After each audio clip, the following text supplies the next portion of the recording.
Empezamos entonces. Muy buenas noches nuevamente a todos. Gracias por aceptar esta invitación. Quiero agradecer en forma especial al doctor Hurtado, al doctor Canales, por hacer esta propuesta de este curso y por moderar este evento, que la mayoría de ustedes lo conocen. Ambos son doctores del Hospital Shriners del DF. Como venimos haciendo las últimas semanas, tenemos dos oradores especiales en cada oportunidad. Esta noche nos acompaña el doctor Álvaro Silva, de la Clínica Alemana de Santiago, y el doctor Santiago Gem, que es del Hospital Italiano de Buenos Aires. Así que bienvenidos, y le paso la palabra al doctor Canales, doctor Hurtado, adelante. Hola, ¿cómo están? Gracias, Boris. Buenas noches a todos. Bueno, pues como bien decías, hoy va a ser nuestro último webinar de esta serie de 3 aquí para México. Pues nada, primero agradecerle a nuestros dos ponentes que estén con nosotros. Muchas gracias, Santiago. Muchas gracias, Álvaro. La verdad es que pues es un placer tenerlos con ustedes y que nos transmitan un poquito de sus conocimientos en esta patología que creo que, bueno, es de suma importancia. Ya que, bueno, pues siempre la patología tumoral es un área difícil y que siempre hay que estar actualizados, ¿no? Aquí lo que queríamos compartir, bueno, son todas las cuestiones de cómo abordar un tumor y en columna, evidentemente. Y si tienen dudas, por favor, la idea es que sea una plática, como siempre lo hemos hecho, entre amigos y que tengamos la confianza de poder preguntar. Está el chat, el de preguntas o respuestas, y que podamos interactuar con los ponentes para que pues, nos vayan resolviendo esas dudas que tenemos o que siempre van surgiendo, ¿no? Entonces, la verdad es que Santiago y Álvaro, muchas gracias por estar con nosotros y bueno, pues nada, no sé, Hurtado, si tienes algo más. Pues más que nada darles las gracias a todos los que ya se conectaron con nosotros y pues, invitarlos a que pregunten. Santiago y Álvaro tienen mucha experiencia y tienen una manera muy didáctica de explicar todo esto, entonces creo que le podemos sacar mucho provecho. Y pues sin más, les agradezco a Santiago y Álvaro la participación, a Boris el apoyo y pues adelante Álvaro, comenzamos. Bueno, muchas gracias a todos por escucharnos. Gracias, doctor Hurtado, doctor Canales, por la invitación. Gracias, Boris. Santiago, la idea es que partamos con una introducción sobre el manejo general de las metástasis y un poco los algoritmos que se dan para poder pensar en qué hacer con cada paciente.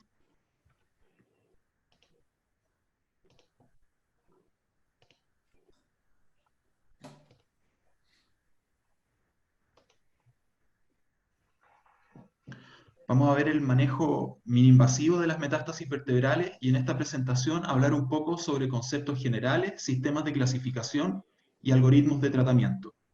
Primero, a modo de introducción, me gustaría hacerles un par de preguntas para que nos pongamos en el contexto de qué manera enfrentan ustedes las metástasis vertebrales. Preguntarles si es que en metástasis vertebrales utilizan alguna escala o algoritmo de tratamiento. Si nos pueden poner la pregunta. Les puse la pregunta en la pantalla. Por favor, si nos regalan la respuesta para ayudarle a armar la charla al doctor Silva.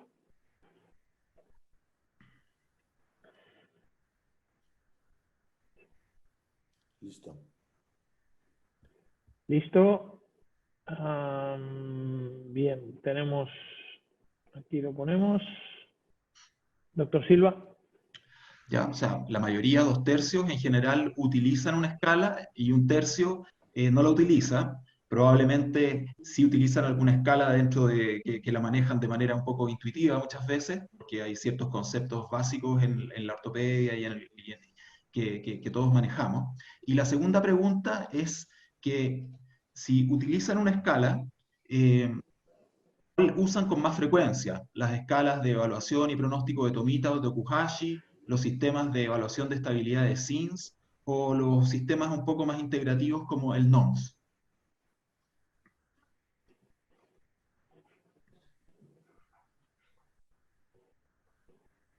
Uf.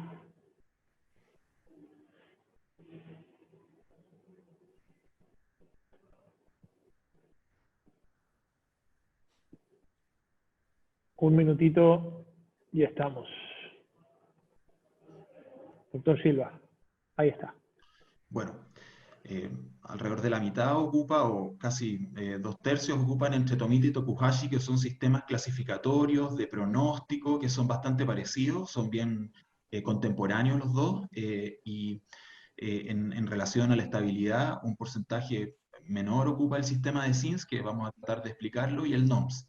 Esto es bien importante porque en general son sistemas bastante clásicos, son relativamente vigentes. Todos los sistemas de clasificación han ido evolucionando y van tomando elementos del que los precedía. Por lo tanto, no es que uno sea incorrecto y el otro más correcto, sino que se han ido más bien perfeccionando. Entonces, cuando nos enfrentamos a las metástasis vertebrales, básicamente se nos plantean un par de preguntas.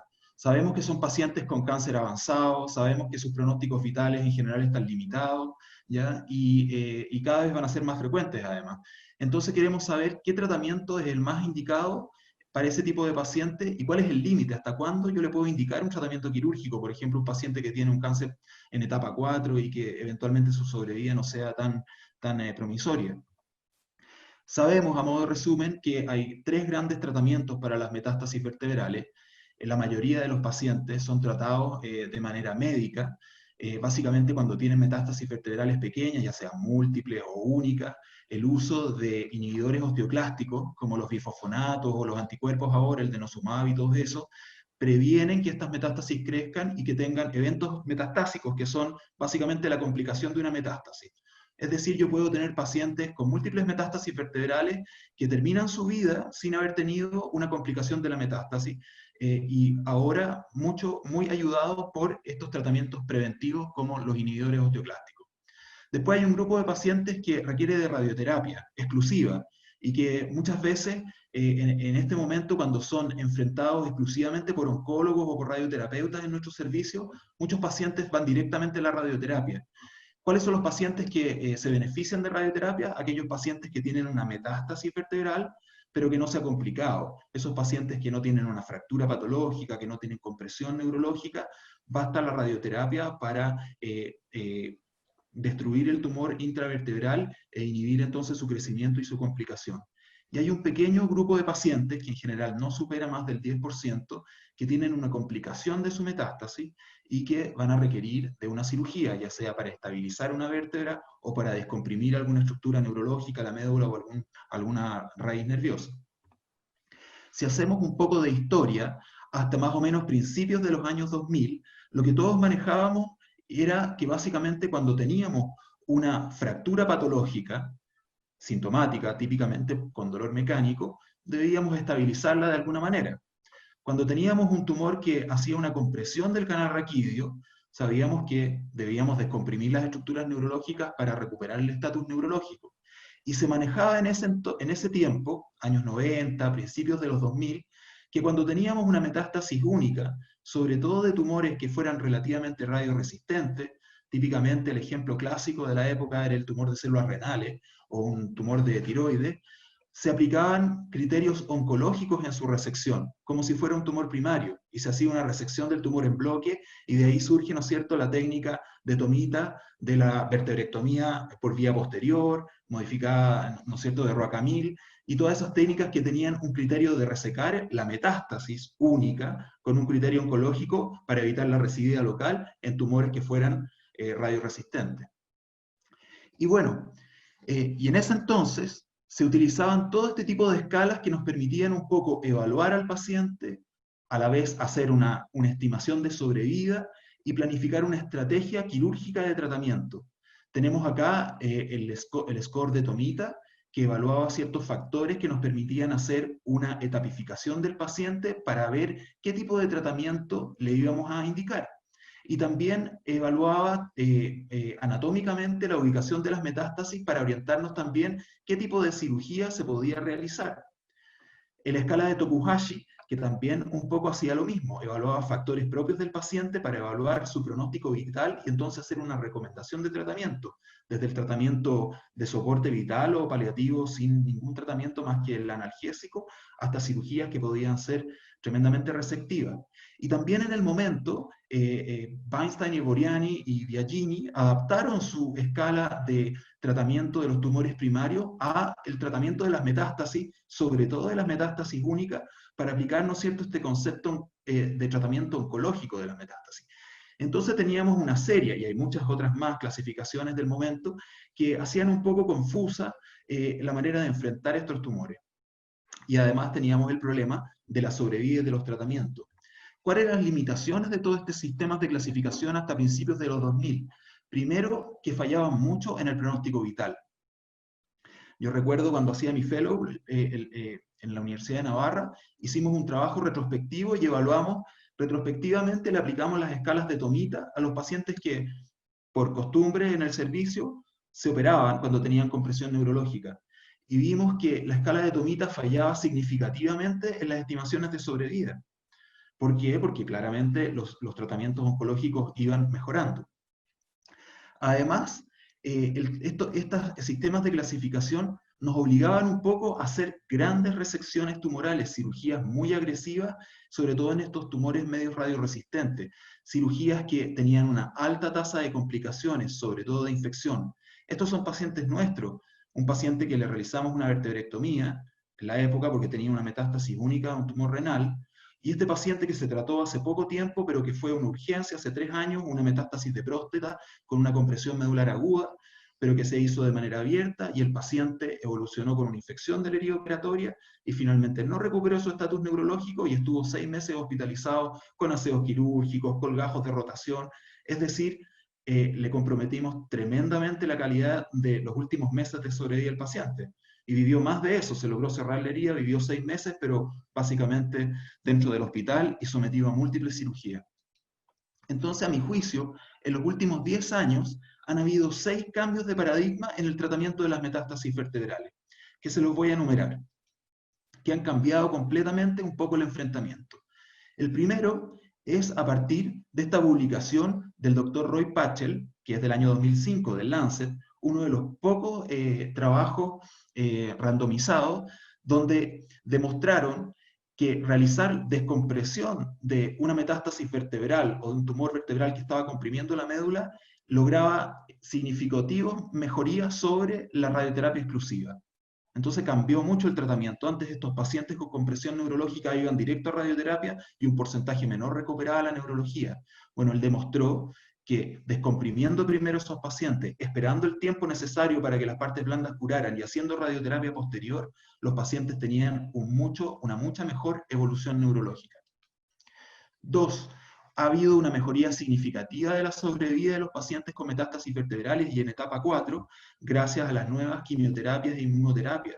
Tenemos pacientes de mama, todos tenemos pacientes con cáncer de mama que viven 10, 8, 12, 15 años, pacientes de próstata que han sido irradiados varias veces, ya porque las terapias oncológicas han ido evolucionando, las inmunoterapias son cada vez más eficaces y se hace una quimioterapia más bien personalizada.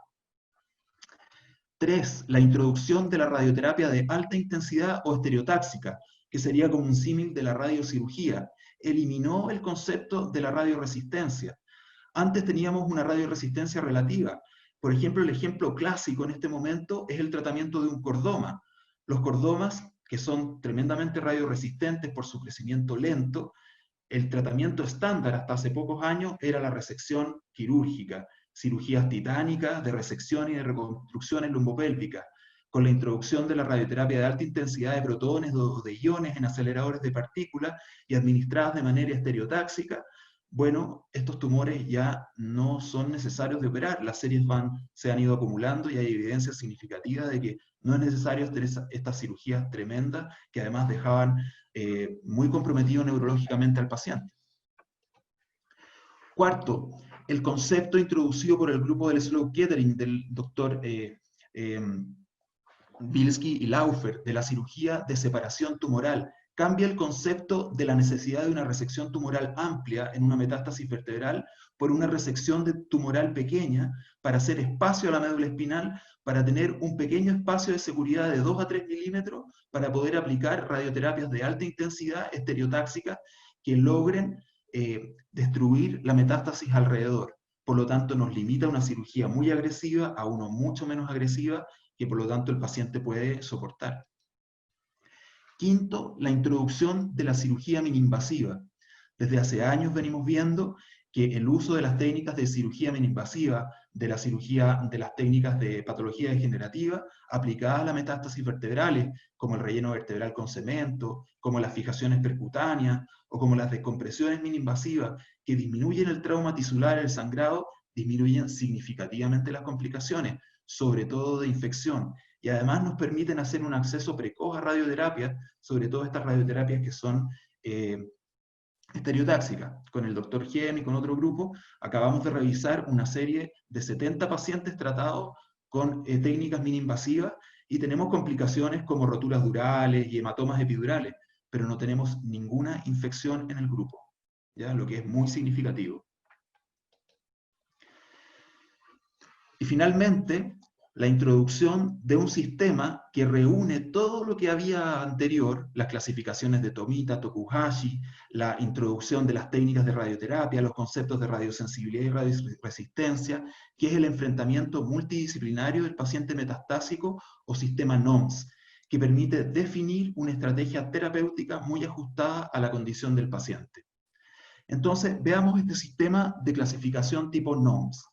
El NOMS viene de la sigla del estatus neurológico del paciente, es decir, el compromiso que tiene por el tumor de sus estructuras neurológicas o del compromiso epidural del tumor, de las consideraciones oncológicas que tienen que ver con la biología del tumor, con la radiosensibilidad, con el crecimiento, con los tratamientos disponibles, de la estabilidad mecánica de la columna. Vamos a considerar si esta columna está estable, inestable, si es necesario fijarla, estabilizarla o no, y de la enfermedad sistémica, que es el compromiso global del paciente, donde el pronóstico vital es lo más importante, pero también donde la condición física del paciente, lo que opina el paciente de su pronóstico y su familia, y también de las alternativas de tratamiento disponibles. Entonces, mete todos los factores que ya habíamos visto en un algoritmo de tratamiento de orientación, es como una vía de tratamiento, donde hace recomendaciones para lograr un tratamiento más bien personalizado. Analicémoslo. El estatus neurológico tiene que ver con dos cosas. Lo que todos manejamos, que es el compromiso neurológico clínico, que como sabemos, un paciente que tiene una lesión metastásica y tiene una compresión medular o radicular, bueno, requiere de una descompresión, porque la descompresión mecánica es muy efectiva, salvo algunos tumores muy radiosensibles. Y además con el concepto que se introduce del compromiso epidural del tumor. Acá tenemos la clasificación del compromiso epidural, que lo divide en tres grupos, grado 1, grado 2 y grado 3, que tiene que ver básicamente con la ocupación epidural y con la posibilidad de aplicar radioterapia intensa, sobre todo en tumores que son relativamente radioresistentes, sin dañar la médula. Entonces, cuando tenemos tumores que son relativamente radioresistentes y tenemos compromisos epidurales grado 2 o grado 3, si yo aplico radioterapias muy intensas, es muy probable que dañe la médula o que tenga una recurrencia local del tumor. Por lo tanto, la recomendación es hacer una descompresión limitada, como vimos, separación tumoral de esa médula espinal para poder aplicar una radioterapia. Las consideraciones oncológicas tienen que ver con la biología del tumor, específicamente con la radiosensibilidad. Y acá hay diferentes estudios que demuestran la sensibilidad o radiosensibilidad de los diferentes grupos tumorales. Este trabajo de Gertzen muestra que lo clásico es que los linfomas, los seminomas y mielomas son tremendamente radiosensibles. Por lo tanto, si yo les aplico radioterapia convencional, la que todos conocemos, el tumor se inhibe y la recurrencia es baja. Pero cuando tengo tumores como el sarcoma, melanoma, tumores gastrointestinales, el renal, tumores tiroideos, que son radioresistentes, en general la radioterapia convencional es de poca utilidad, y si yo la aplico, lo más probable es que tenga una recurrencia local a corto plazo. Por lo tanto, si yo solo tengo disponible radioterapia convencional en estos tumores, voy a tener que hacer una resección más amplia del tumor para prevenir la recurrencia. Entonces también estos algoritmos se adaptan un poco a la realidad local. Y como les decía, esta consideración oncológica tiene que ver con la radiosensibilidad. Si yo tengo tumores que son radioresistentes y tengo acceso a radioterapia estereotáxica o de alta intensidad, puedo al paciente hacer una cirugía de separación tumoral y aplicar radioterapia para destruir el tumor remanente. Y las tasas de recidiva de esta combinación para tumores radioresistentes, como un tumor renal clásico, son bajísimas, de menos de 5% en un año. Luego se evalúa la estabilidad mecánica del tumor, es decir, esta metástasis vertebral está poniendo en riesgo la estabilidad de la vértebra y por lo tanto producir dolor o compresión neurológica. Y para eso la escala que más se utiliza actualmente, que por supuesto como todas las escalas de estabilidad tiene sus fallos, es la escala de SINS, publicada por Fisher, donde nos evalúa diferentes factores propios de la ubicación, del tipo de dolor, donde es muy importante si el dolor es mecánico, porque significa que la vértebra se está fracturando en su interior, donde se observa si la lesión es lítica, que será menos resistente mecánicamente, o blástica, que va a ser más resistente mecánicamente, si la columna está deformada, si tenemos una cifosis angular, que va a hacer que haya más fuerzas compresivas y que haya más deformación, si la vértebra está muy colapsada, y si tenemos compromiso de las estructuras posteriores, facetarias o costovertebrales. Y esto nos da un puntaje y nos divide los grupos en 3 grupos, que son los que son vértebras estables, las que están con una estabilidad en riesgo y las que están evidentemente inestables. Como siempre, es fácil definir las estables y las inestables, pero la de estabilidad en riesgo es un poco difícil porque va a depender de algunos otros factores. Pero en la práctica, ¿cómo nosotros las hemos aplicado en todos estos años? Básicamente, los tumores que tienen un SINS alto y que son inestables, les indicamos estabilización quirúrgica. Y los que son estables, en general, requieren solamente de radioterapia. Y los que son potencialmente inestables, nosotros los consideramos que requieren de estabilización, y ahí después Santiago les va a mostrar cómo definimos qué tipo de estabilización es útil dependiendo un poco la estabilidad mecánica. Luego se evalúa, por último, la enfermedad sistémica, la S del NOMS. Y básicamente esto nos va a permitir tratar de hacer un pronóstico vital. Tenemos todas estas escalas que se pueden seguir utilizando, pero últimamente está la escala de SOR, que es la que ha mostrado mayor valor predictivo en 3 meses y en 1 año de evolución, y que tiene la gracia de que se puede aplicar mediante este nomograma. Se ve complejo, pero es bastante simple, y además hay una app, como todo ahora, donde uno evalúa los típicos factores, como la presencia de metástasis cerebrales, pulmonares, si hay más de una vértebra comprometida, el estatus del paciente, que es el ECOG o el Karnofsky, y además algunos otros factores que se vieron que tenían importancia en la evaluación, y uno traza una línea dependiendo de los factores que nos da un puntaje final, y ese puntaje se traslada a la probabilidad de sobrevida, y entonces evaluamos la probabilidad de sobrevida a 30 días, a 90 días y a 1 año, y nos da, por ejemplo, 275 puntos, por ejemplo, da una probabilidad de sobrevida de un 40% 1 año, y con esto nos vamos a orientar si es que el paciente tiene una sobrevida que hace que la cirugía que nosotros pudiéramos estar recomendando fuera realmente eficiente en términos de agresión y de potencial mejoría.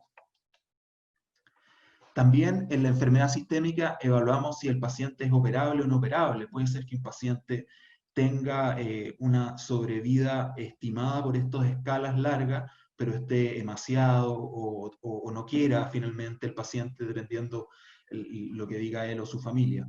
Y además se evalúan también los tratamientos disponibles.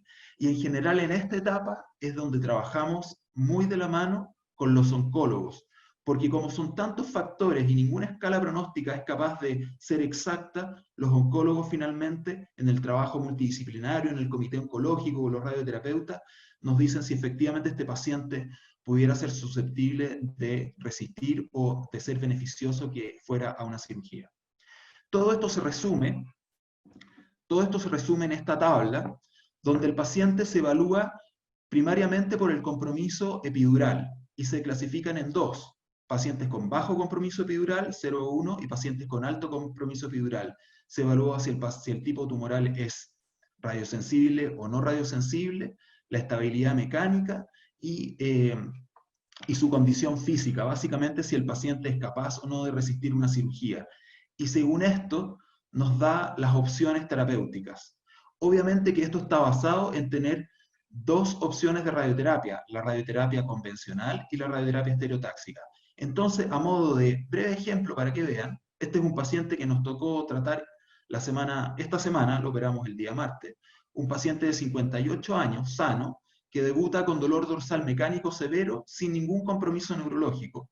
Le hacemos un estudio de primario que es negativo, TAC de tórax, abdomen y pelvis normal, y hacemos una biopsia vertebral hace 10 días atrás, y la biopsia resulta un plasmocitoma sin compromiso sistémico, porque tenía un mielograma negativo. Como ustedes pueden ver en este escáner, una lesión osteolítica, con compromiso de más del 50% del cuerpo, compromiso posterolateral y un poco costovertebral. En la resonancia, un compromiso epidural grado 3, la médula espinal está rodeada de tumor, en los cortes sagitales se puede ver lo mismo.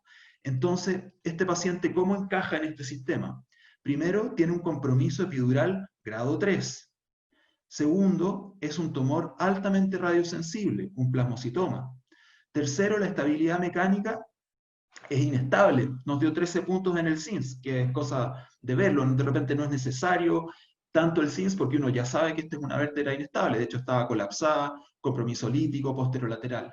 Por lo tanto, en este paciente, la recomendación del CINS era hacer una estabilización, perdón, del NOMS es hacer una estabilización quirúrgica, porque estaba inestable mecánicamente, y aplicar radioterapia convencional, porque era un tumor muy radiosensible, y al ser muy radiosensible, no era necesario hacer una descompresión, y además el paciente no tenía compromiso neurológico.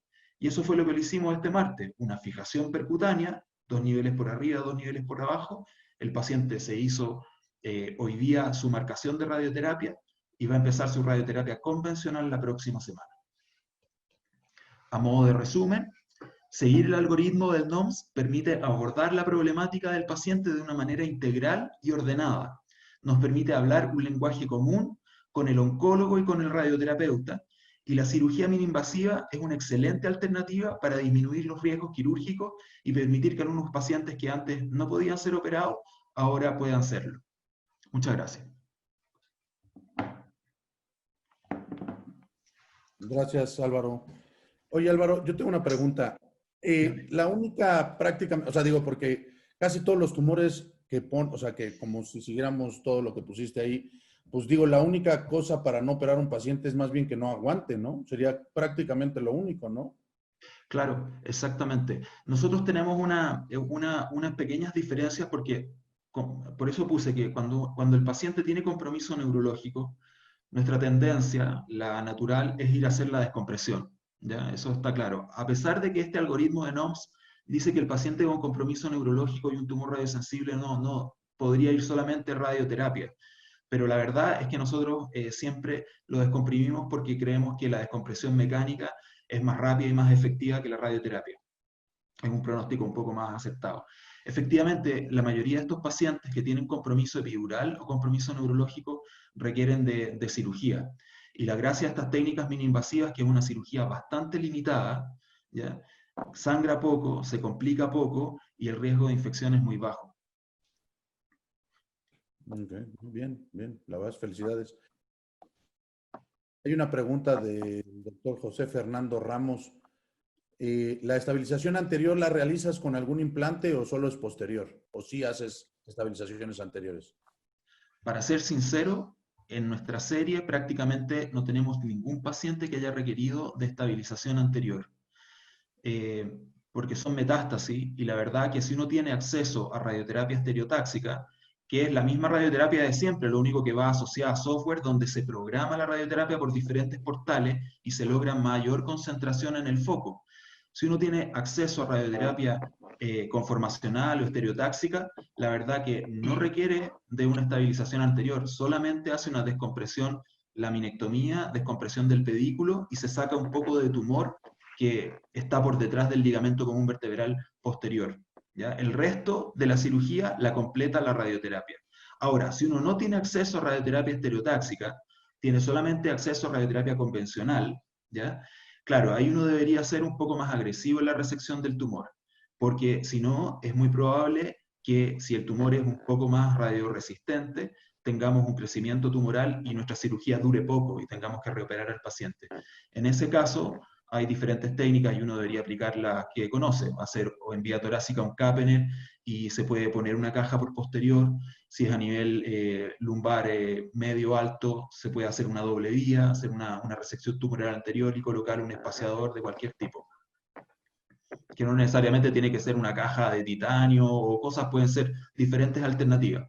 Pero todo eso debe ir acompañado de una fijación posterior con tornillos para hacerla estable.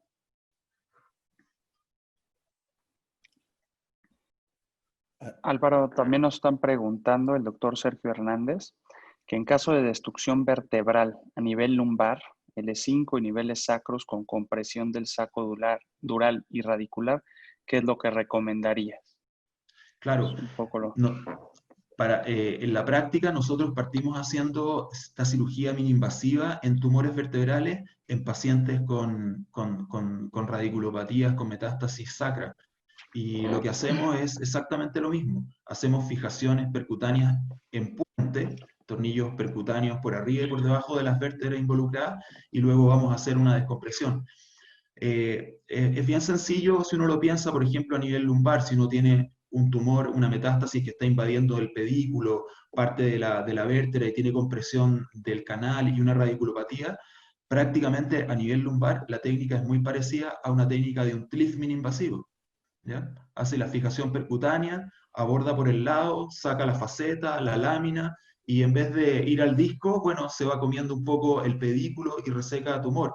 Entonces es una técnica bastante conocida por nosotros a nivel lumbar. Por lo tanto, es un buen lugar donde partir.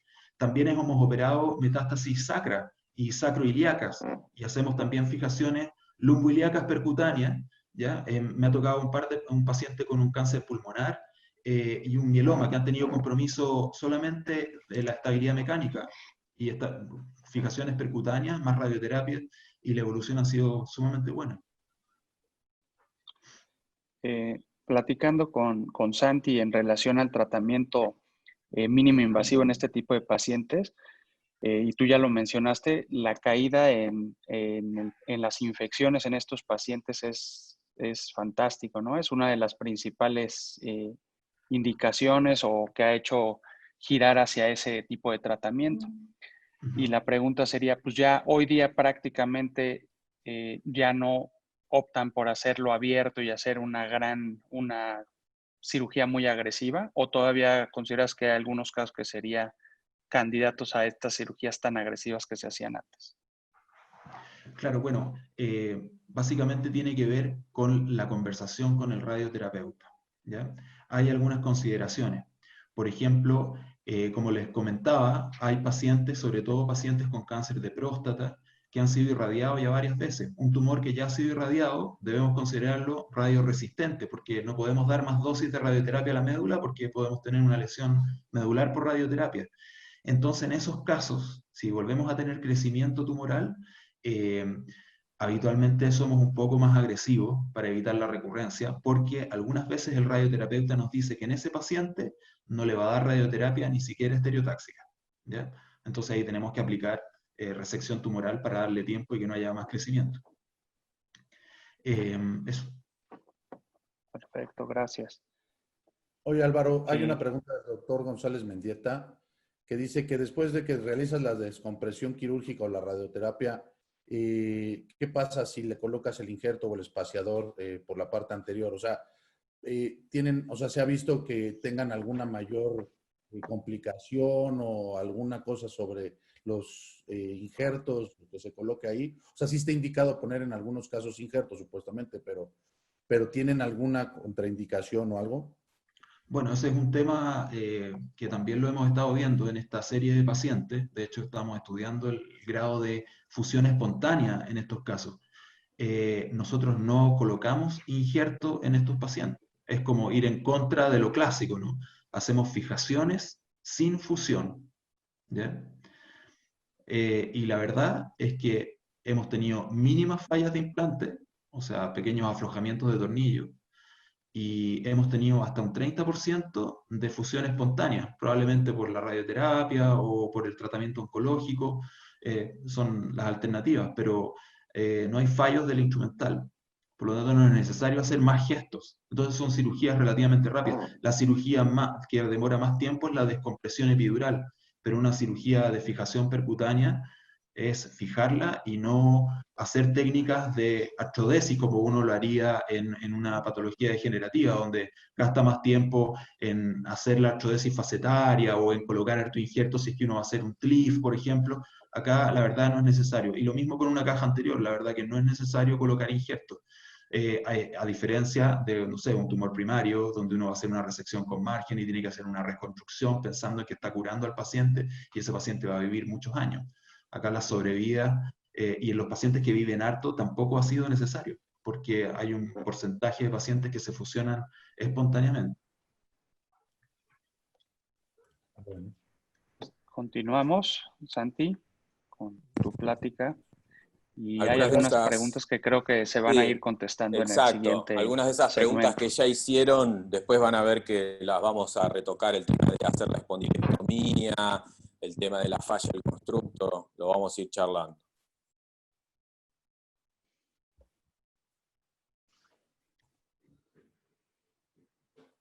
Bueno, ante todo, bueno, gracias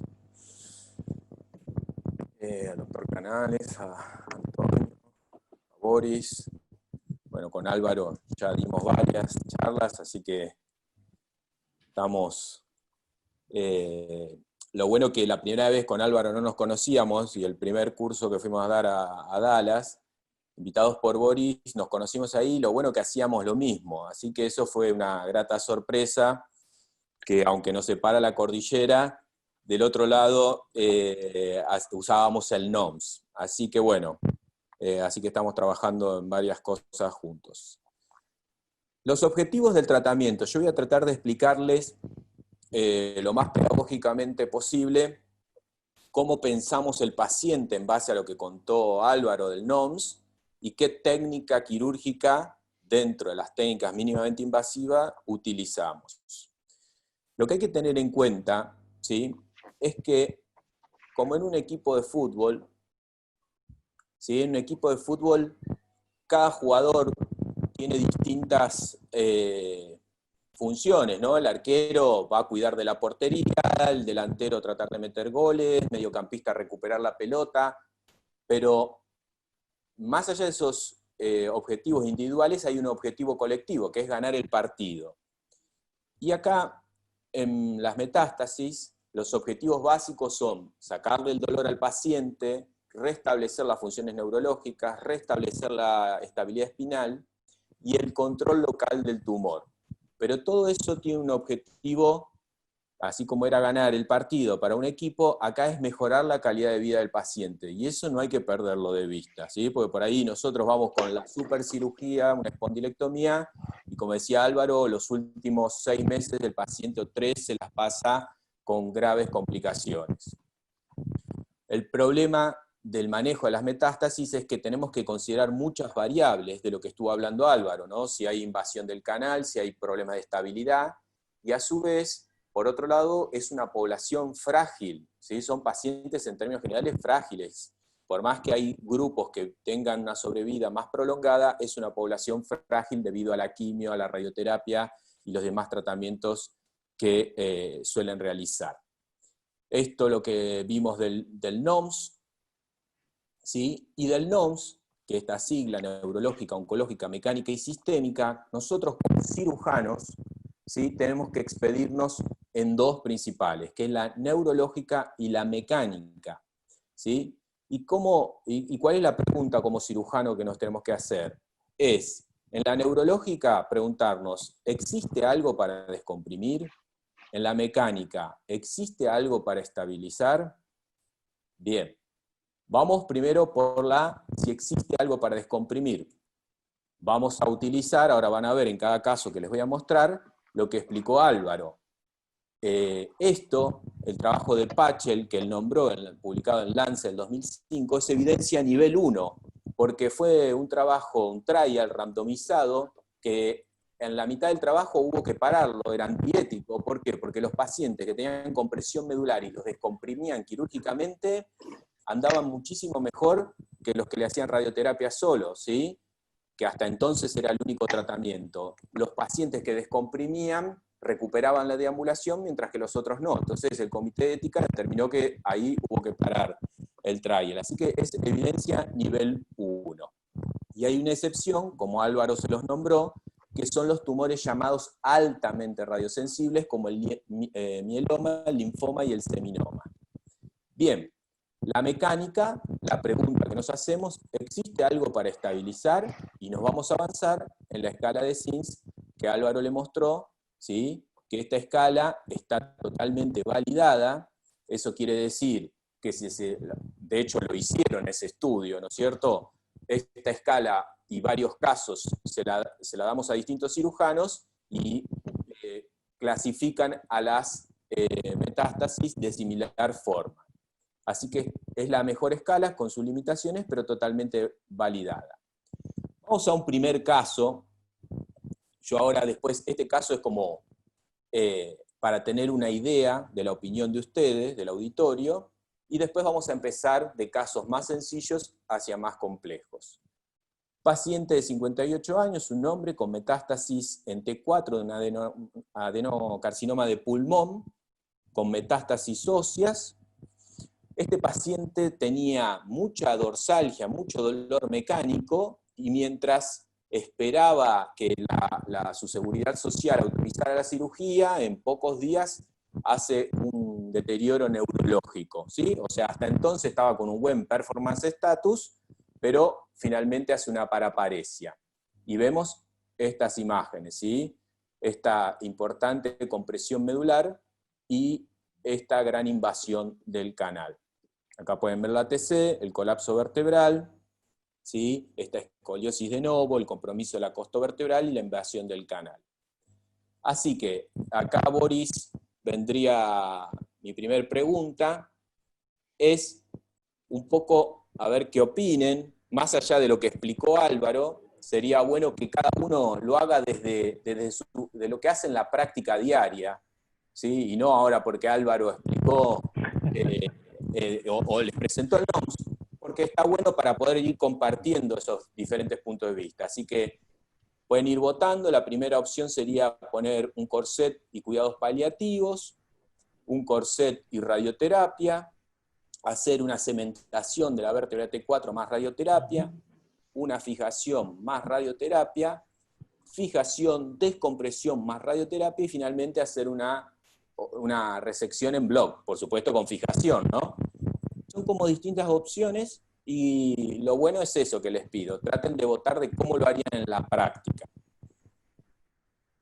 Así ok. que, Tenemos... bueno, tenemos unos segundos que tenemos que rellenar, como en la televisión. Pero bueno, la verdad es que cuando hacemos esta pregunta, que la hemos hecho en otros cursos, uno a veces se sorprende. Ahí va, vamos. Ahí va. Bien, muy bien. La charla de Álvaro dio fruto ya.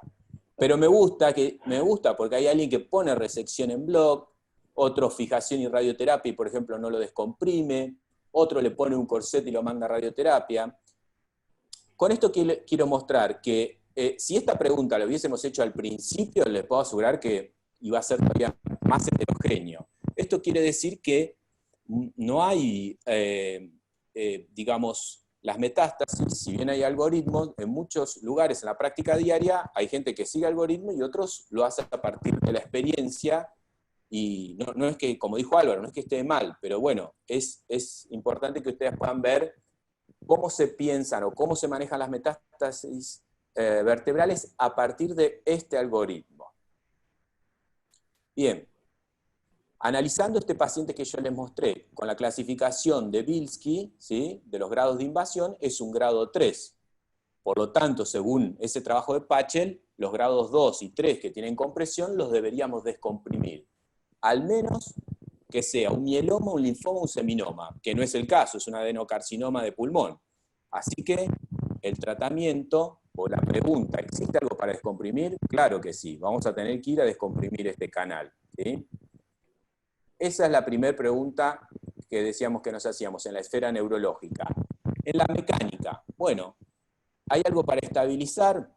Calculamos, ¿sí?, en qué nivel está la vértebra, me da 3 puntos, tiene dolor mecánico 3 puntos, una lesión lítica 3 puntos, hay una escoliosis de novo, hay un colapso vertebral, sacamos, calculamos, me da un SINS de 14, mayor de 13 son inestables, por lo tanto en la pregunta, ¿existe algo para estabilizar? Claro que sí.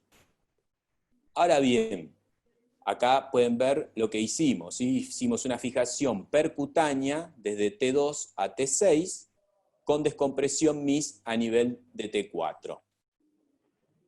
¿Sí? Acá pueden ver la resonancia pre y post y el control. El paciente vivió 8 meses, pero era un paciente que en esos 15 días estaba con una paraparesia y con trastornos esfinterianos. Entonces, esos meses, digamos, fueron realmente muy distintos para la calidad de vida del paciente. Bien. Ahora vamos a empezar con casos básicos. Con casos básicos de cómo se utiliza el algoritmo. Acá tenemos un paciente de 57 años con un tumor neuroendocrino de páncreas, con metástasis en hígado y pulmón, y una metástasis a nivel T7, con dolor dorsal nocturno. Ese dolor nocturno de madrugada es lo que se llama dolor biológico. Es un dolor que es por factores de crecimiento que libera el tumor, por distensión del periósteo, pero no es un dolor mecánico, ¿sí? Generalmente es un dolor que ocurre a la noche o a la madrugada, y cuando aparece el pico de cortisol en las primeras horas de la mañana, por el ciclo circadiano, el paciente mejora. Ese, ¿sí?, nos vamos a hacer como siempre, como cirujanos. ¿Hay algo que descomprimir? ¿Hay algo que estabilizar? Ok, Bilski. La clasificación es 0, está limitado el tumor. Esto que se ve por ahí, la imagen es pequeña, negro acá es la turbulencia del líquido cefalorraquídeo. Esta clasificación de Bilski o la clasificación de invasión epidural se hace siempre en el corte axial T2. Entonces no hay que descomprimir. El SINS, yo ahora no, por una cuestión de tiempo, no vamos a calcular uno por uno, pero lo calculé, era menor de 7, quiere decir que es una lesión estable. ¿Hay que estabilizarla? No. Entonces, en una metástasis que no tiene invasión de canal, que no tiene inestabilidad, ¿cuál va a ser el tratamiento? La radioterapia. Obvio que el tratamiento estándar es la radioterapia convencional, pero en los tumores radioresistentes, como dijo Álvaro, utilizamos radiocirugía. Pero como concepto, ¿sí?, este paciente no tiene invasión de canal, no tiene inestabilidad, el tratamiento local se hace con radioterapia. Ahora vayamos a este otro paciente. Santi, perdón, ¿te puedo interrumpir? Sí. Yo tengo una duda. Si tú no tuvieras en ese momento el diagnóstico, porque ahí tienes que es un tumor neuroendocrino de páncreas, no lo tengo y solo tengo esa resonancia magnética. Pregunta, ya sé que es un Bilski 0, sé que no es inestable, pero por ejemplo, ¿no podrías tomar biopsia y cementar en ese caso? Bueno, eso ahora yo en estos casos, gracias por hacerme la pregunta para hacer una aclaración, yo en estos casos son todos tumores con biopsia previa. Ahora después vamos a hablar un poco de la biopsia, pero siempre hay que tener biopsia.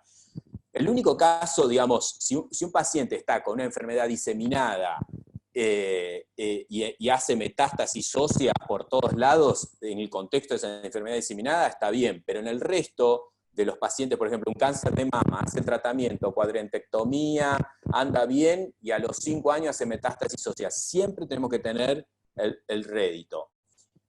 Después voy a hablar del tema de la biopsia. El riesgo, en este caso, es un paciente que tiene metástasis en otros órganos, pero supongamos si es una metástasis única, el riesgo de biopsiar y cementar el mismo acto quirúrgico, ¿saben cuál es? Que si vieron que la biopsia no se puede hacer congelación. Si vos tenés otros lados para hacer biopsia, no hay drama. Ahora, si tenés metástasis única y haces biopsia y cementás atrás y el patólogo después te dice de 10 días, no, la muestra del hueso no encontré nada, por ahí te quedás sin muestra. Entonces, yo eso ahora se los voy a explicar cómo es el tema de la biopsia en metástasis única o cuando es multimetastásico. Pero todos estos que yo le estoy diciendo, la conducta, son todos con biopsia previa. Siempre estamos seguros de que esto es metástasis, ¿de acuerdo? Bien. 65 años con cáncer de próstata. También metástasis en hígado, pulmón y hueso, y una metástasis a nivel T6. Con dolor dorsal mixto. ¿Qué significa mixto? Mecánico y biológico. Perdón, acá lo escribí mal. Biológico. Biológico era con el paciente anterior. Es ese dolor nocturno. Ese dolor nocturno de los pacientes que no tienen estabilidad calma con rayos y corticoides. Pero este que tiene dolor mecánico es ese dolor que el paciente se lo va a relatar cuando dice, me incorporo y me duele. O sea, en la cama está bien, pero se incorpora y le duele. Hace movimientos de tronco y le duele. Ese es el dolor mecánico y en el CINS está estipulado. Acá ven el STIR, ¿sí? Que hay un colapso parcial de la vértebra. Este paciente, lo mismo, es un Bilski que no invade el canal 0, por lo tanto no hay que descomprimir, y el CINS es de 8. 8 estamos en intermedios, y el paciente tiene dolor. No es un CIN de inestable, sino que es intermedio, pero tiene dolor. Entonces, en este caso, un buen acto que podría hacer es cementarla, ¿sí? Una cementación le va a quitar el dolor ambos, tanto el biológico como el mecánico, pero por supuesto que después hay que hacer radioterapia, no hay que olvidarse de eso. El control local de la patología metastásica se hace con radioterapia. Después veremos qué modalidad, si radioterapia externa o radiocirugía, pero los rayos, y eso hay evidencia, de que la radioterapia es la forma de mejor control local de las metástasis vertebrales. Acá vamos con otro caso, ¿sí? Lo mismo, son casos donde yo ya tengo biopsia, punción biopsia de la vértebra. Sé que estamos hablando de esto, porque miren acá, una mujer de 61 años con cáncer de mama, con ¿sí? el tipo HER2, y cáncer de colon también tenía la mujer. Así que imagínense, si no es importante, pues lo vamos a volver a hablar, el tema de la biopsia. Biopsia da metástasis de mama a nivel T12 con dolor mecánico severo, neurológicamente bien. Y acá lo mismo, pueden ver las imágenes, ¿sí? El STIR positivo, hay una insinuación sobre el canal, pero está lejos de la médula, una gran lesión osteolítica. ¿Hay algo para descomprimir? No, está el Bilski, este es de entre 0 y 1. No hay que descomprimir nada. Ahora bien, calculamos el CINS y me da 13. Es una lesión inestable. Entonces, ¿qué hacemos acá? Y acá ya una cementación puede ser insuficiente, ¿sí? Realmente es una lesión inestable. Entonces, una buena táctica es hacer una fijación percutánea. ¿Sí? Hacer una fijación percutánea. Después les voy a explicar, si quieren después hablamos un poco en detalle, que hoy hicieron la pregunta, el tema del soporte en la columna anterior. Pero bueno, a esta paciente le hicimos una fijación T11, un nivel por arriba, uno por abajo, ¿sí? Con una cementación al nivel T12 y la radioterapia. Hasta acá fueron como los 3 casos básicos. Si quieren hacer alguna pregunta, ahora vamos a ir avanzando casos más complejos, pero es como el caso que no tiene ni invasión ni inestabilidad, radioterapia. El que tenía un poco de inestabilidad, un CINS intermedio, sin invasión, puede ser una cifoplastía con radioterapia, y este último que ya sí era inestable, y le hicimos una fijación percutánea, siempre más radioterapia. ¿De acuerdo? Y como decíamos, siempre con biopsia previa. Seguimos adelante. No sé si hay alguna pregunta. Si quieren, vamos a ir aumentando la complejidad del tipo de caso. Como quieran. Hay varias preguntas en Q&A, doctor Canales. No sé si querés elegir algunas de esas. Sí, bueno, es que en realidad, como dice Santi, hay algunas que se van a comentar después, por eso no perfecto, perfecto. Okay. Avanzamos y después las evacuamos. Sí, sí, es verdad. Bien, casos intermedios, sí. Santi, nada más tu micrófono, pégatelo un poquito más porque está sonando que se mueve mucho y se Bien, distorsiona. perfecto, perfecto. A ver ahí me escuchas mejor. Sí, gracias. No, gracias por avisar. Bueno, casos intermedios. Mujer de 43 años con un tumor neuroendocrino de cuello uterino, una metástasis a nivel T12. Lo mismo, cuando digo dolor mixto es mecánico y biológico. Y con compresión medular. Fíjense el canal, ¿sí? Tiene compresión tanto del cuerpo vertebral como posterior, un infiltrado posterior. La pregunta, para descomprimir la clasificación de Bilski, ¿sí? La diferencia entre el grado 2 y el grado 3 tienen compresión medular. ¿Cuál es la diferencia? En el grado 2 uno ve líquido cefalorraquídeo y en el grado 3 no ve nada, ¿sí? Así que podríamos decir que es un grado 3, igual en ambos lo que vamos a tener que hacer es descomprimir. Y la estabilidad que calculamos dio 11. Es un SINS intermedio. ¿Qué hacemos entonces? Bueno, descomprimir lo vamos a tener que descomprimir, y ya los intermedios se llaman también potencialmente inestables. Así que tenemos un valor absoluto de 11, cercano ya a las que son inestables. Tiene un componente mecánico, la paciente se incorpora, se trata de poner de pie y venía con dolor mecánico. Y además la vamos a tener que descomprimir, vamos a tener que entrar por línea media para sacar este componente posterior. Así que le hicimos una fijación percutánea de T10 a T12, una cementación, ¿sí?, de T11 con descompresión MIS. Acá pueden ver las imágenes del procedimiento, ¿sí?, la cementación, y luego entramos por línea media. Van a ver, les quiero mostrar las dos tipos de descompresiones. En este caso, generalmente, como le decía Álvaro hoy, la cirugía de separación uno la hace como si fuera casi una sustracción pedicular, se va metiendo por el pedículo lateral, pero en los casos como este, que está infiltrada la espinosa y hay un componente posterior, uno debe entrar por línea media. ¿Sí? Una descompresión, en este caso sí es una laminectomía. Entonces, acá podemos ver la paciente, y ustedes lo pueden ver, la cirugía MIS, el impacto sistémico del paciente es muy bajo, no se infecta como decía Álvaro, y son pacientes frágiles, pacientes que, como decimos acá, tienen un solo disparo. Si la cirugía se complica, el paciente puede entrar en una serie de hechos desafortunados y terminar muy mal. Esta paciente recuperó rápidamente la fuerza, ¿sí?, de la paraparesia. Y después pueden ver los controles alojados en resonancia, ¿sí?, y en placas radiográficas. Ahora pasamos a casos ya avanzados. Perdón, Santi. Sí. Quería hacerte dos preguntas que están en el panel. Si tú dicen que si cementas con una afectación de la pared posterior, ¿no es más riesgo de lesionar la médula? ¿Esa es una?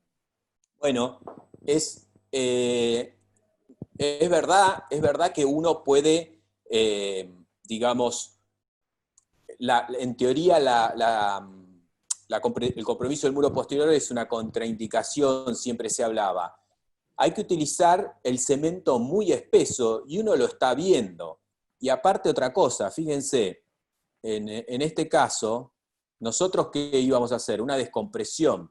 Si llegara a haber una fuga de cemento, uno mismo la resuelve. Entonces, digamos, en este caso no habría mayor riesgo, pero nosotros lo que hacemos es poner las cánulas bien adelante y poner el cemento bien espeso. ¿Sí? Y también hay un aparato, no sé si allá lo tienen, se llama Define, que se utiliza para vértebras con muro posterior comprometido, que tiene un cemento que se administra a través de un aparato de alta densidad, a través de radiofrecuencia se administra ese cemento. Bien, van a ver, pero digamos, yo después les voy a explicar por qué ponemos cemento en la vértebra. Podría no ponerse, ¿sí? Podría no ponerse. Yo después les voy a decir por qué nosotros sí lo usamos. Y perdón, y la última pregunta es, que si no mejoraría el pronóstico haciendo una resección del tumor en bloque. No. no porque el único que cambia el pronóstico de resección en bloque es el cáncer de riñón, metástasis única, y el de tiroides, ¿sí? Es el único donde la espondilectomía podría tener algún lugar. Igual más adelante hablo de espondilectomía. Pero en el resto de las enfermedades sistémicas no cambia el pronóstico de la sobrevida, ¿sí? Bien. Bueno, vamos con este paciente, con los llamados casos que les digo, avanzados. 39 años, cáncer de mama luminal B. ¿Sí? Después hablamos un poquito de eso, pero cambian bastante los tratamientos según qué tipo de cáncer de mama sea. Obvio que los pacientes, ¿sí? Algunos yo recién les recorté el paciente para hacerlo más pedagógico de cómo sería el tratamiento, pero cuando un paciente tiene varias metástasis, no es que analizamos y calculamos el SINS y el Bilski para cada lesión metastásica. Por supuesto que si vemos una lesión que no invade el canal, o como esta de acá abajo, osteoblástica, por ahí no, pero en las que nosotros podemos ver que, ¿sí? que son osteolíticas, que hay riesgo de colapso en el STIR positivo, empezamos a cada una de esas lesiones a calcular. Acá tenemos en T8, Bilski 0, esto que se ve negro acá es turbulencia de líquido cefalorraquídeo, con un SINS de 12. Y en T12, ¿sí? Bilski 0, porque está comprometido, confinado al cuerpo vertebral, con un SINS intermedio de 9. ¿Qué es lo que hicimos? ¿Sí? Cementamos esta vértebra, la paciente tenía dolor mecánico y biológico, ¿sí? Cementamos la vértebra de abajo, y la otra hicimos una fijación corta por arriba y por debajo, cementando la vértebra también T8. Ahora bien, esta paciente anduvo muy bien y luego desarrolló, se los muestro, es llamativo, más que nada la cirugía minimamente invasiva es para las metástasis toracolumbares, pero bueno, la paciente empezó con cervicalgia severa y esta lesión osteolítica, fíjense a nivel cervical, a nivel C7, con mucho dolor, así que lo que hicimos, cirugía MIS, pero hecha caseramente, por decirlo de alguna manera, hicimos una cementación, ¿sí? Por vía anterior, con un pequeño incisión, como una cirugía, una disectomía, ¿no? La misma incisión más pequeñita. Así que acá pueden ver la paciente con control a los 2 años y la calidad de vida, por esto que decíamos, y lo que decía Álvaro, no hay fallas en el constructo, uno puede llegar a ver un halo peritornillo en algunos casos, pero los pacientes no tienen, y les muestro la foto para que vean que son personas activas, ¿sí? Muy activas, y sobre todo muchos cuando tienen un diagnóstico de enfermedad oncológica se vuelven como más activos, ¿no? Como querer hacer todo lo que quizás dejaron relegado en su vida. Acá les muestro otro caso muy interesante. Fíjense, una mujer de 55 años con mieloma múltiple agresivo, dorsolumbalgia mecánica, obvio, el mieloma afecta, ¿sí? Está afectado toda la estructura ósea. Biopsia confirmatoria, después vamos a hablar un poquito de la biopsia, cómo es que la tomamos, porque es importante algunos detalles. Y lo que les decía, acá vamos analizando nivel a nivel. En T6, el grado de invasión, todo el canal, no se ve líquido cefalorraquídeo, es un grado 3. Después, en T8, es un grado 1B, 1C y T12. Lo importante, no quiero que se confundan ahora con 1B, 1C, sino que es 1, entre 1 y 2. ¿De acuerdo?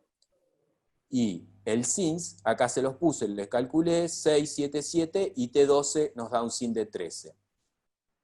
¿Qué es lo que vemos acá? Que el único que tiene grado 3 es T6, los otros sería un bajo grado, ¿sí? Los grados 2 y 3 se llaman alto grado, los grados 1 y 2 bajo grado de invasión del canal.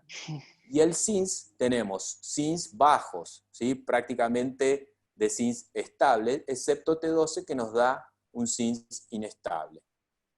Ahora bien, acá tenemos las lesiones, ¿sí? Nivel a nivel, y creo que ahí acá, Boris, te puse para hacer una nueva votación. Okay. Teniendo en cuenta, sería es la segunda, ¿no? Hicimos La que tiene 4 opciones. Sí, exacto.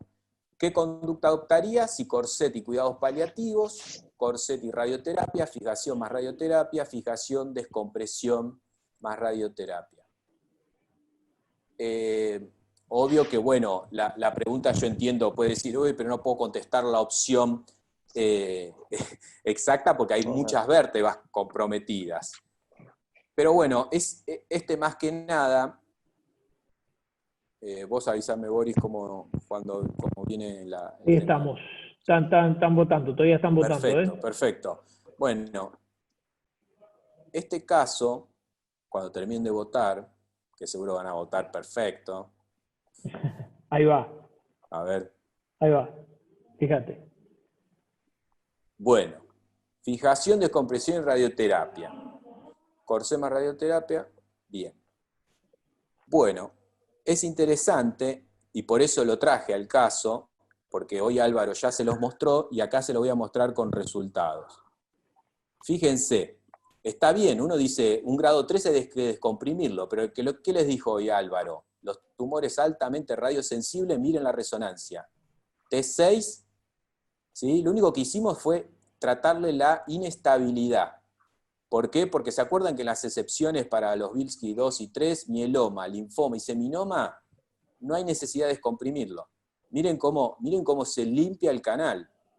El linfoma lo mismo, el linfoma son altamente quimiosensibles.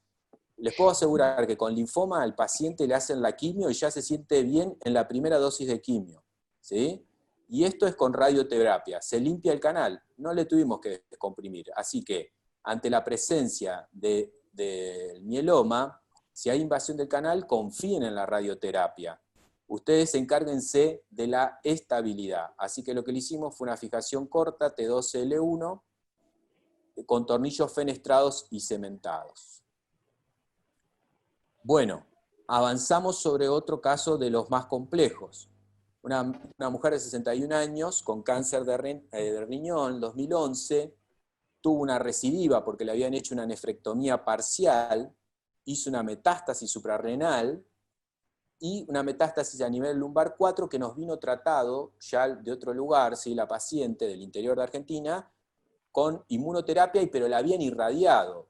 Y hoy se acuerdan, el tumor renal está dentro de los llamados tumores radioresistentes. Entonces, cuando uno se encuentra con esto, es complejo, se tiene que sentar a hablar con el radioterapeuta, a ver si le puede hacer una segunda dosis, porque este no es el caso, porque la paciente tiene afección de otros órganos, metástasis en otros órganos, pero la metástasis única de riñón es una de las posibles indicaciones para una espondilectomía o radiocirugía. La paciente nos viene con esta gran masa tumoral invadiendo el canal, con dolor mecánico, biológico, con mucha cruralgia. Pueden ver acá la tomografía, la lesión, ¿sí? Como la vértebra está comida, una lesión osteolítica, y la gran invasión del canal.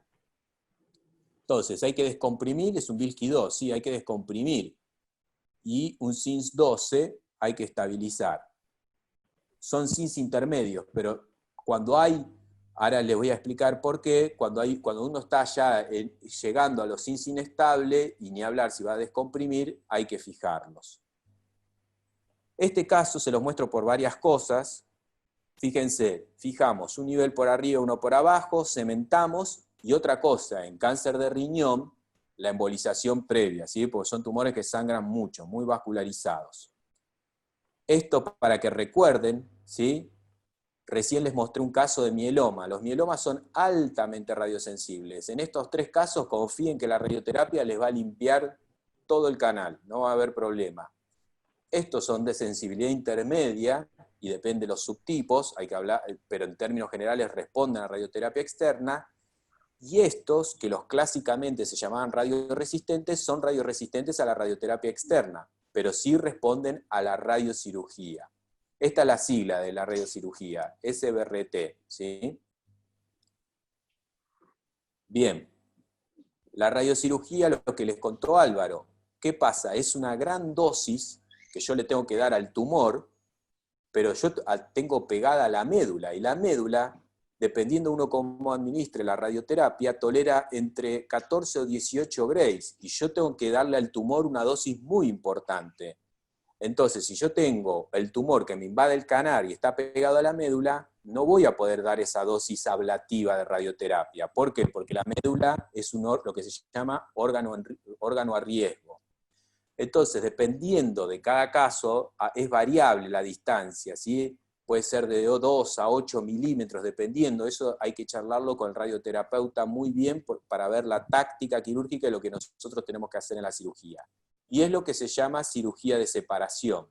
No es hacer la gran espondilectomía o la gran resección en bloque, sino que es a través, acá ven el Quadrant, el mismo que usan para patología degenerativa, ¿sí? Uno entra en forma lateral y si hace una hemilaminectomía y va haciendo como si fuera, el pedículo está reemplazado por tumor, pero como si fuera una sustracción pedicular, se va metiendo por el pedículo, resecando, y va, ¿sí?, haciendo como una cavidad, separando la médula o el saco dural de la lesión tumoral. ¿Para qué? Para crear una distancia que al radioterapeuta después le permita, ¿sí?, aplicar esa dosis ablativa. Porque si yo estoy en esta condición, el radioterapeuta, esta zona, después es lo que ellos llaman, le queda fría la zona, ¿sí? Como la médula es un órgano a riesgo, cuando hace el PTB, que es el planeamiento de la dosis que va a mandar, automáticamente se queda una zona fría acá, no irradiada. Entonces, para que sea efectiva, el radioterapeuta necesita tener lugar entre la médula, el órgano a riesgo, y el tumor. Eso es lo que se llama la cirugía de separación, ¿sí? Y es esto que ven cómo queda respetada la línea media y queda una cavidad con separación entre el tumor y el saco dural. Y este es el último caso, que integra muchas cosas, que bueno, y después pasamos a los temas más controversiales. Una mujer de 37 años, semana 30 de embarazo, en el 2006, ya muy joven, ¿sí?, le habían detectado un carcinoma intraductal, le hicieron el tratamiento estándar, cuadrantectomía, vaciamiento, radio, quimio, hormonoterapia. A los 11 estuvo 10 años libre de enfermedad, y a los 11 años aparece con una gran lumbalgia, y miren acá, se ve el cerebro de un bebé, un feto, ¿sí?, ya un bebé, semana 30 de embarazo, y esta lesión sospechosa de metástasis. Así que se hizo la cesárea, se lo maduró al feto y se hizo la cesárea, salió todo bien, y a partir de allí se estudió a la paciente. Se estudió, pueden ver este compromiso del lumbar 1, una lesión osteolítica, por eso la paciente no podía estar de pie del dolor. Y miren las múltiples lesiones metastásicas en pulmón, en todo el esqueleto axial, en hígado, en suprarrenal, en el vaso. Se hace, por supuesto, habían pasado 10 años libre de enfermedad, es mandatorio hacer biopsia, da que es una activación de su enfermedad oncológica de base, el cáncer de mama, y encontramos estas múltiples lesiones metastásicas. Creo que acá, bueno, está el resumen de la paciente, una paciente joven con un cáncer de mama tipo luminal B, no tenía nada de déficit neurológico, pero sí impotencia de poder incorporarse por dolor, y con un estado general, por supuesto, una chica joven muy bueno. Pero llama la atención el gran volumen de enfermedad, la gran cantidad de metástasis. Entonces acá viene la última votación, Boris. ¿Qué es? ¿Qué le haría a una chica con todas estas lesiones metastásicas en pulmón, hígado, vaso, esqueleto axial? No tiene invasión del canal, corset y cuidados paliativos, corset más radioterapia,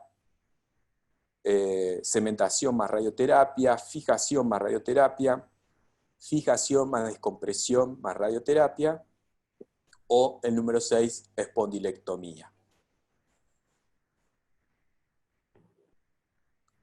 Ahora voten tranquilos, igual ya esta es la última parte y vamos a también hacer referencia un poquito a estos temas más controversiales, como lo que preguntaron, de si se pone soporte anterior, si la resección en bloque tiene lugar o no. Okay. Santi, nada más en lo que están votando para contestar algunas preguntas. Normalmente cuando hace una descompresión tubular, más o menos el sangrado, porque ponen que pues abiertos los sangrados siempre son muy copiosos, más o menos un sangrado por cirugía tubular, o sea, ¿cuánto es más o menos lo que tienen de sangre? Nunca hemos tenido, así como les dijo Álvaro, que no hemos tenido que, digamos, no se ha infectado ninguna metástasis, jamás de transfundir un paciente. No sé decirte cuántos los mililitros, pero nunca hemos tenido que transfundir un paciente. Obvio que si es una metástasis de melanoma, una metástasis de riñón, los embolizamos siempre. Y si lo embolizan, hay que coordinar todo, porque si lo embolizo esta semana y lo opero la semana siguiente, ¿sí? Lo embolizamos y lo operamos al otro día. Pero no hemos tenido problemas del sangrado, ¿sí? Bueno, fijación más radioterapia. Muy bien. Algunos resección en bloc, corset y cuidados paliativos. Bueno, hay representantes de todas las opciones. Eso es lo interesante de las metástasis, ¿no? Las distintas opiniones. Bien.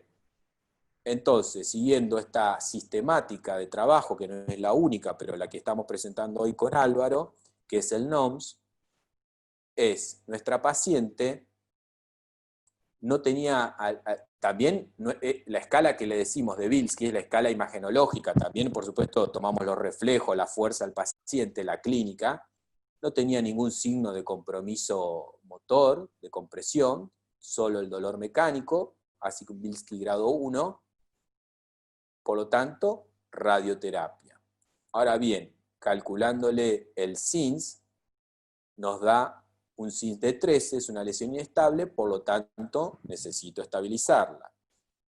Ahora bien, fíjense que no era la única metástasis, ¿no es cierto? Había otras, y como les decía, vamos haciendo el análisis de cada una de ellas. De esta manera, ¿sí? Vamos calculando, en T7 el SINS nos dio de 10, en T8 7, en lumbar 1 13, en sacro 1 6. Y el Bilski lo pueden ver acá, 1, 0, 1, 0, 1. ¿Qué quiere decir? Que ante nuestra pregunta, ¿hay algo que descomprimir? Y todo está entre 1, 0, 1, 0, 1, o sea, 2 y 3 nada más hay que descomprimir. Así que, ¿qué hacemos? Sacamos eso, ya nos quedamos tranquilos que no hay que descomprimir. Ahora bien, ¿hay algo para estabilizar? Bueno, esta de 6 no es para estabilizar, nos quedan el SINS de 10 y 7 que son intermedios y la de 13, ¿sí? Que es el lumbar 1, que realmente es inestable.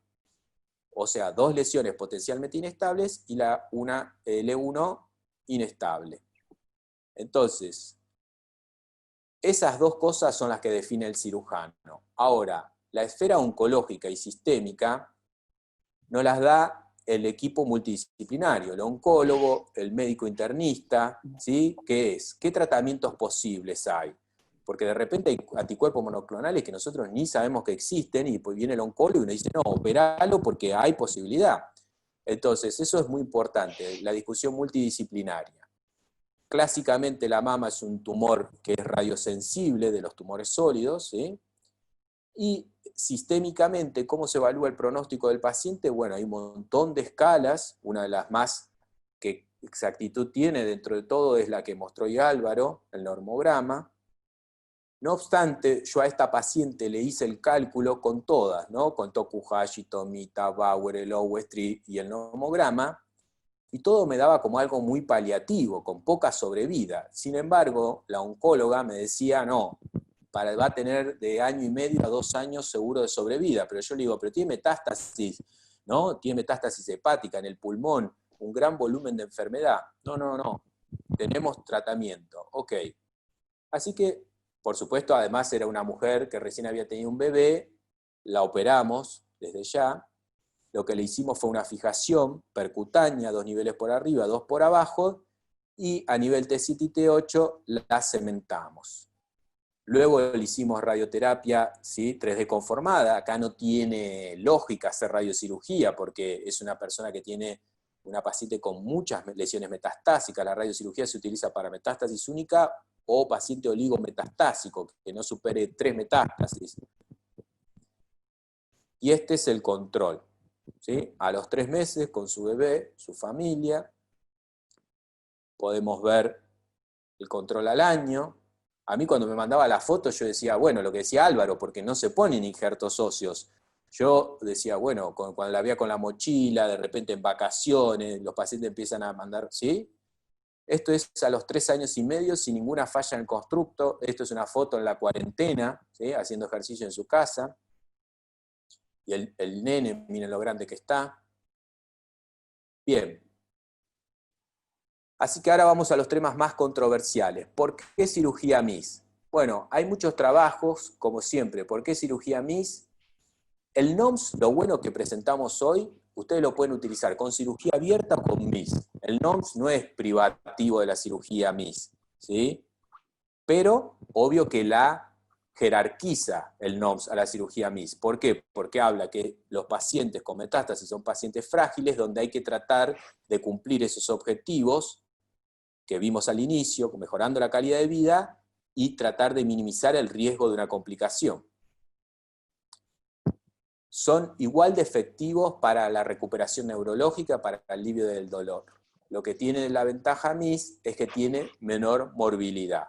Y que no es poca cosa, porque si se nos...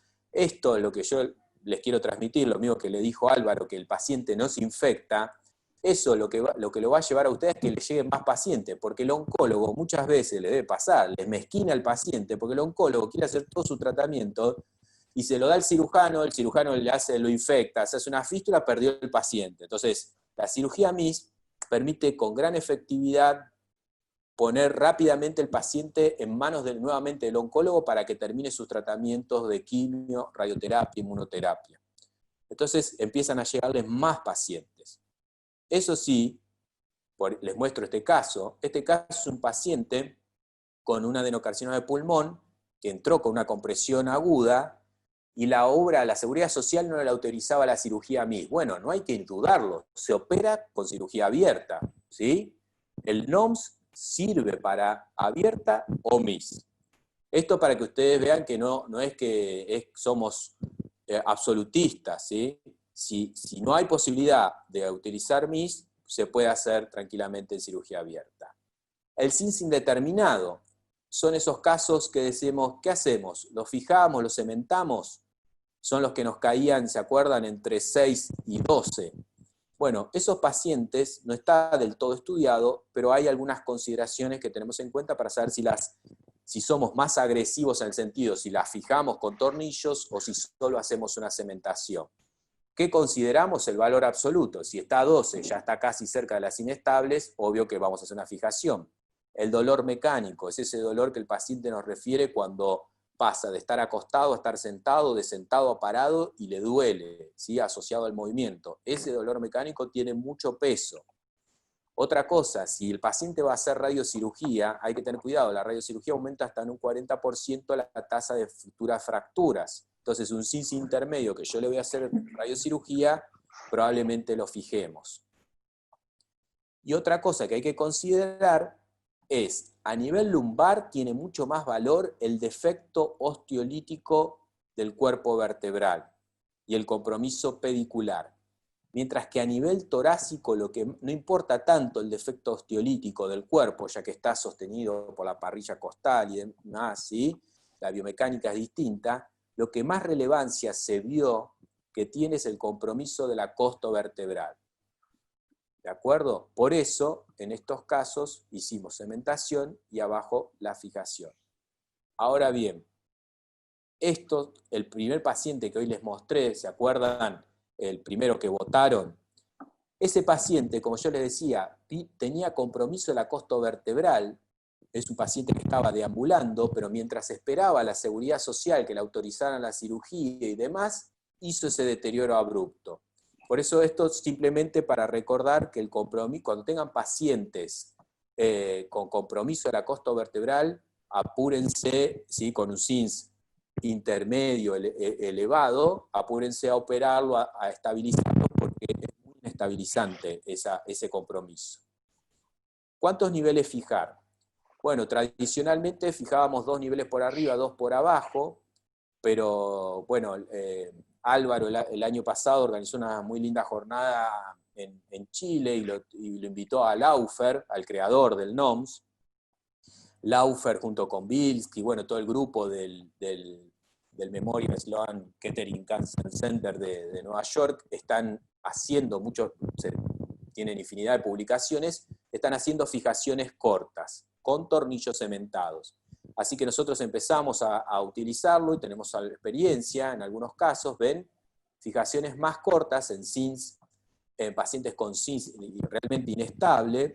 Este es un médico con un carcinoma de túbulos colectores, bueno, que le hicimos una fijación por arriba y por debajo, con tornillo cementado. Este paciente con un mieloma también, una fijación corta con tornillo cementado. La espondilectomía, que hoy preguntaron, ¿no? La resección en bloque. La resección en bloque sobre todo, tendría la mayor validez para metástasis de riñón y de tiroides, metástasis solitaria, con primario controlado, pero en los grupos más fuertes, fíjense, Tomita, el grupo, ¿no? Y grupos que realmente muy fuerte, con experiencia de espondilectomía, llegan a tener complicaciones del 30%. Y los trabajos, ¿sí? Nosotros, esta paciente que tengo acá, nosotros hacemos espondilectomía, sí, pero la reservamos para los tumores primarios. Esta era una paciente que había tenido un linfoma en la juventud, hizo el tratamiento radiante y después desarrolló un sarcoma radioinducido, ¿sí? Y acá sí hicimos una espondilectomía, pero para las metástasis solitarias existe gran evidencia a esta altura que muestra que la radiocirugía tiene la misma tasa de control con muchísima menos morbilidad. Acá les muestro un caso. Esta es una paciente de 64 años con antecedentes, fíjense esta paciente, ¿no? 2013 adenocarcinoma de pulmón. Le hicieron lobectomía, quedó en R0. 2015, cáncer de mama, cuadrantectomía, quedó en R0.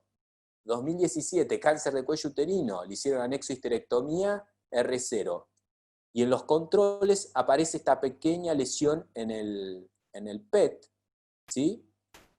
Esta pequeña lesión, que por supuesto llamó mucho la atención, y uno diría, bueno, esto es la clasificamos, ¿no? Como estuvimos viendo, es un Bilski 0, un SINS 4, pero no. Cuando uno ve esto, lo que tiene que hacer siempre, mandatorio, biopsia. Biopsia. Y lo que usamos nosotros, acá no se llega a ver bien, pero es la técnica coaxial. ¿Por qué? Que se acerca una aguja más grande, llegamos hasta el borde del tumor y sale una aguja más pequeña que toma la biopsia para tratar de no contaminar. Porque puede ser un tumor. Obvio, esta pobre mujer sería mucha mala suerte, pero como les conté la anterior, ¿sí? La que le mostré la espondilectomía, esa chica, si uno podría haber sido una reactivación de su enfermedad oncológica, pero no, terminó siendo un primario, y ahí, cuando es un tumor primario, ahí sí uno no debe contaminar y luego hacer una resección en bloque para darle garantía y curación al paciente. Así que bueno, lo que le hicimos en este paciente es una radiocirugía. Acá tiene el mismo valor que la espondilectomía, metástasis única. Se le hizo los esquemas, hay distintos protocolos, usamos hipofraccionado, 27 Grays, es una gran cantidad de dosis, por eso es una técnica que requiere de físicos, de un grupo entrenado, porque las consecuencias, imagínense, que puede ser una lesión medular muy severa. Y este es, perdón, les pasé, y este es el control a los 2 años, ¿sí? Con control local perfecto, la paciente, esto es ambulatorio, en una semana completa el tratamiento. Biopsia, bueno, ya les adelanté.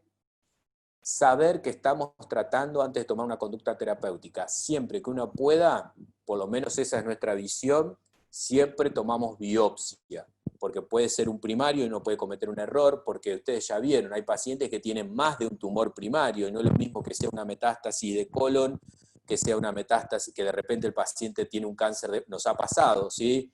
Un paciente con cáncer de próstata, hacemos la biopsia vertebral y nos da que es de pulmón, y le descubrimos que también tiene un cáncer de pulmón. no aconsejamos cementar la vértebra con una lesión tumoral sin previo diagnóstico, lo que les decía.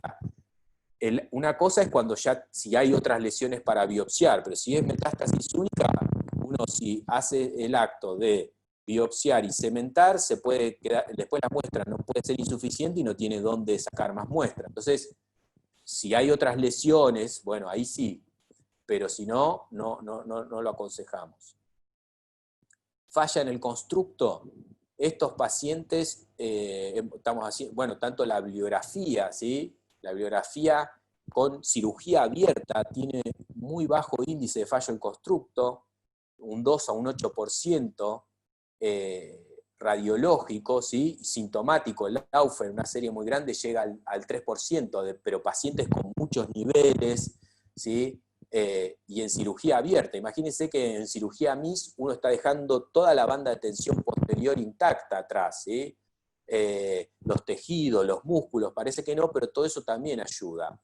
Y nosotros, en el trabajo que estamos haciendo multicéntrico con Álvaro y otro grupo más, como les decía, solo lo que se llega a ver es un halo peritornillo en algunos pacientes, en otros incluso lo que decía Álvaro, fusión espontánea, pero no falla en el constructo. Hay un periodo, ¿sí? Esto Laufer en su trabajo es muy interesante, los pacientes se mueren antes que el constructo falle, pero por ejemplo esta chica con más de 3, una chica activa, ¿sí? Con 3 años y medio de evolución y sin ninguna falla en el constructo. Nosotros ponemos cemento, uno podría fijar 2 niveles por arriba y 2 por abajo sin necesidad de poner cemento en el medio, por supuesto.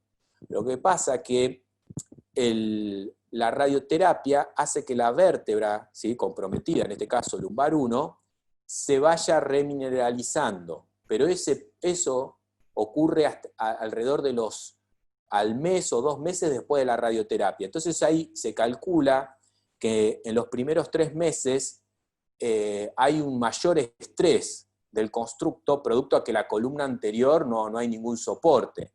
Pero no obstante no se justifica a hacer una gran cirugía como para poner ahí un mesh o alguna otra cosa, no lleva a fallas en el constructo. La sobrevida, como conclusión, es que ninguna de nuestras tablas de sobrevida, Tokuhashi, Tomita y todas las que estuvimos hablando, toma en cuenta un montón de cuestiones moleculares que sí toman en cuenta los oncólogos y que cambian drásticamente la sobrevida. Una paciente, esta paciente era luminal B, una paciente como esta chica, pero que fuera triple negativo, no hubiese vivido capaz que 3 meses o no llegaba a los 6 meses, ¿sí? Entonces, eso cambia mucho también y es clave la opinión, por lo tanto, del oncólogo. Y así, no es un tema para ahondar, pero cada uno de los tumores, el cáncer de colon, si tiene mutación del BRAF, cambia drásticamente la sobrevida. Entonces, ninguna de nuestras tablas tiene metido esto. Así que es sumamente importante hablar con el oncólogo. Por último, para decirles que está realmente estudiado que las fracturas, ¿sí? Uno dice, bueno, son pacientes que le hacemos un tratamiento paliativo, el tratamiento de las metástasis es paliativo.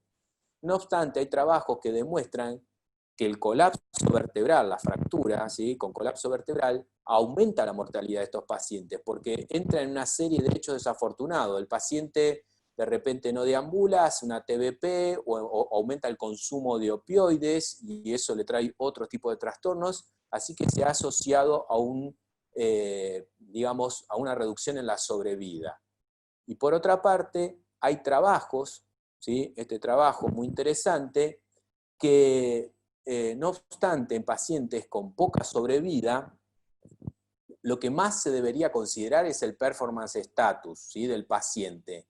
Eso tiene prioridad sobre la sobrevida, porque, como siempre decimos, no es lo mismo que el paciente viva por ahí 5 o 6 meses, este paciente vivió 8 meses, pero que lo haga con pañales, sin deambular, con trastornos esfinterianos, que un paciente que tenga sus últimos meses de vida con otra calidad. Siempre los cuento, este hombre, me acuerdo mucho de él, Félix, que que les digo con toda sinceridad, al mes nos vino a preguntar si podía utilizar Viagra, sildenafil, con su mujer. Un paciente que hasta antes de la cirugía había estado, ¿no?, con pañales, incontinencia, vino con la silla de ruedas, sí, con una gran afección, una paraparesia importante. Entonces, creo que la calidad de vida es algo clave que le estamos dando al paciente con esta cirugía.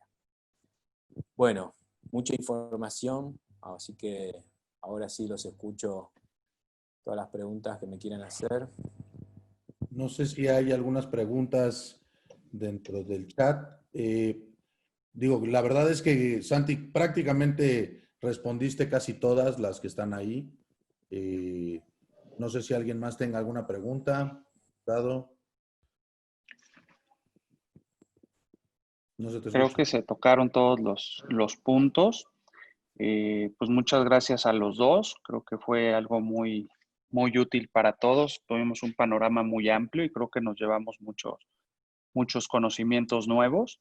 Y sobre todo, bueno, pues pues nos hicieron el favor de resumir todos estos conceptos. Y bueno, pues cuando repasemos el estudio, bueno, ya vamos a saber, lo vamos a entender mucho mejor. Pues muchos de los participantes los felicitan por sus pláticas, a Álvaro y a Santiago. Y bueno, pues creo que ya estamos un poquito sobre el tiempo. Y bueno, nada más me queda agradecerle a todos los que estuvieron ahora sí con nosotros hasta el final, a Boris, a Medtronic por apoyarnos en estos cursos, bueno, en estas pláticas que para pues, conocer mejor ciertos aspectos de la columna. Y Santiago y Álvaro, pues ya saben, les agradecemos mucho el tiempo que se tomaron y las excelentes presentaciones. Gracias. Canales, no sé, ¿quieres Sí, bueno, la verdad es agregar? que felicidades, Álvaro y Santi, son pues unas pláticas muy amenas, la verdad, y creo que bastante dinámicas. Creo que todo esto de los tumores, siempre que ves un tumor es demasiado, a veces lo ves y dices, bueno, pues yo creo que solamente le vamos a dar algo paliativo, ¿no? Y como dices, no nos estamos fijando en que esos pocos meses o muchos que tengan que estar, pues que vivan con una buena calidad de vida, que eso creo que, como lo dices bien, es lo más importante y que eso no lo perdamos en cuenta, ¿no? Porque sí nos ha pasado muchos que dicen, bueno, pues ya no le hagas nada, no lo tomes, pues al pobre no lo metes a cirugía y esas cosas, ¿no?